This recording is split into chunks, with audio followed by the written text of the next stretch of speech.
Chapter 8 Upside Down Fish Tanks. Unfortunately, Raoul's big reveal didn't work that well, as the door creaked and stuttered and halfway up got stuck. Have you thought about inventing something to make the garage door open easily, Raoul? No, Dad. You need to get that fixed by a grown-up. Okay, try pressing the button again. Raoul did.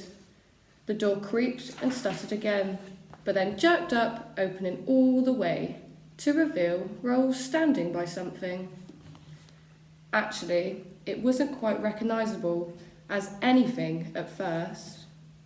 Somewhere in there, definitely, was Amy's wheelchair, but it was hard to see as 3 more chairs had been fastened to it.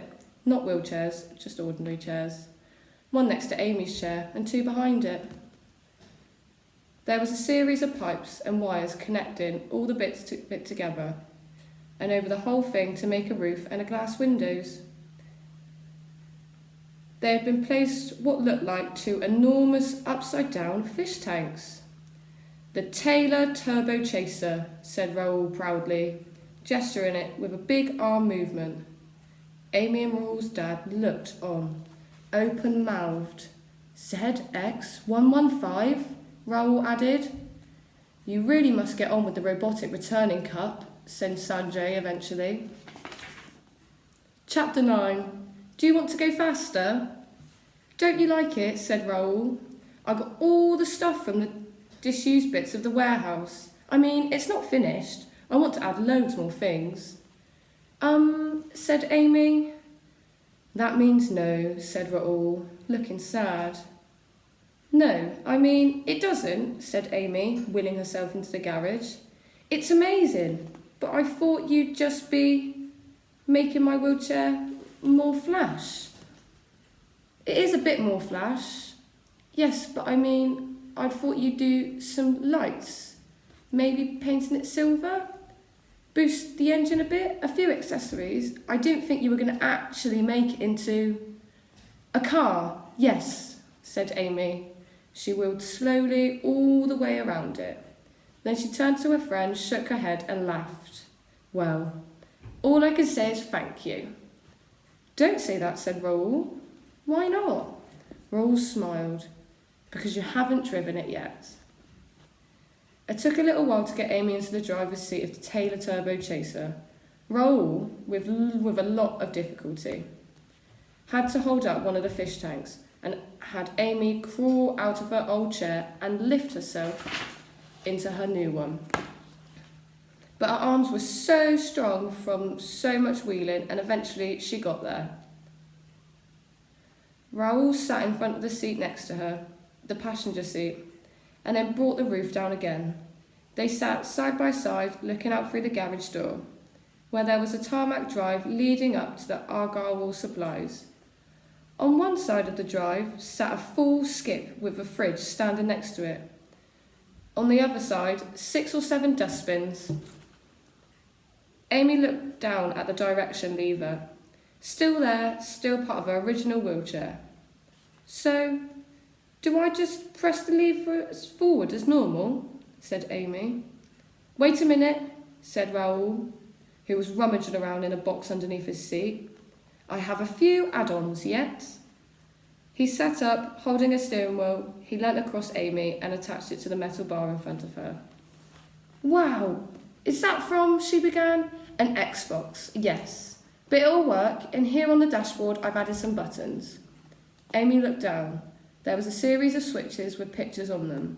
One looked a little bit like a motorbike, another like a teepee. She shook her head, assuming she would work out what they were when she needed them, which, to let you in on a secret, is also what all the grown-ups do when they see buttons with strange signs on in their car. Will the engine be powerful enough to drive it with all this extra weight on it, said Amy. Raoul smiled. I souped up the engine. You put soup in the engine? Chicken, veg or tomato? Raoul frowned. No, it's a thing that people say when they mean it made it more powerful. Now Amy smiled. I know that, Rahul. I subscribe to 3 different motoring magazines. Oh, sorry. It was a joke, wasn't it? I'm not very good with jokes. Amy shook her head, then gripped the lever.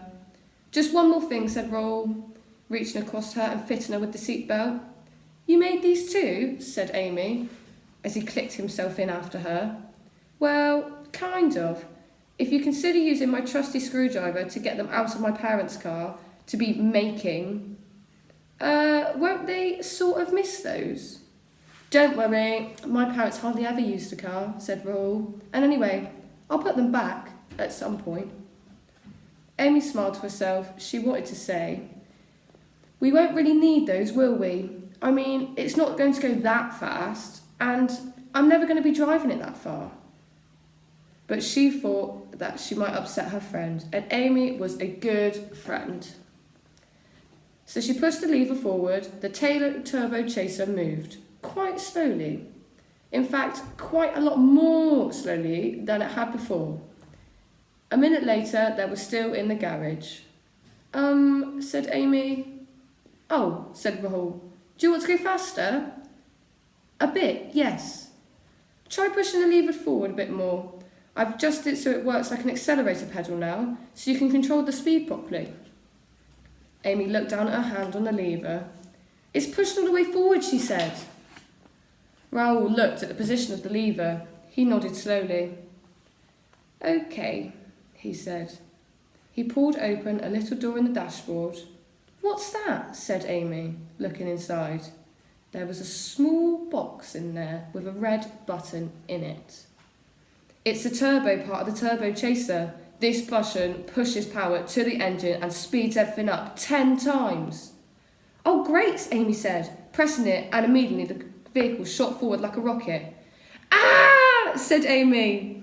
Ah, said Raoul. Stop, I don't know where the brakes are, screamed Amy.